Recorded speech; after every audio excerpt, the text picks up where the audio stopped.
Hello my dear নন্ডিয়ার, তারা মা শান্ত মনস্কামনা পূর্ণ করার জন্য ভগবান গোপাল গৌর হরিগুণধর আমার 5.5 ফুট দেহতে পাঠিয়েছে। তাই আমার কোনো সাধনের সময় সীমা নাই। তাই কারোর কিছু দিতে চাই, আমার একটা খড়ি আছে, যদি কেউ কিছু নিতে চাও আমার কাছে চলে এসো। তাই আমার একটা খড়ি আছে, আমার কিছু দিতে হবে। গুরুদেব, আমি একটা সমস্যা নিয়ে এসেছি। আমার স্বামী আমাকে ছেড়ে চলে গিয়েছে। আমার স্বামীকে এনে দিতে পারলে আমি তোমার সব শর্ত পূরণ করব। চল বেটি, তুই তো সব শর্ত আমার পূরণ করে বললি। চ, তোর নিয়ে আমি আগরমারির চূড়ায় চলে যাবো। চ।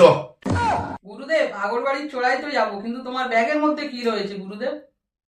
ব্যাগের মধ্যে আছে কাঁথায় আর লাইলন দড়ি, যেখানে সেখানে পেরেক মেরে খাটাবো মশারি। নামটি আমার খোঁড়া বাবা, অল্প ক্ষতি করি, আর শনি মঙ্গলবার দেখে ফেলবো তোমার বুড়ি।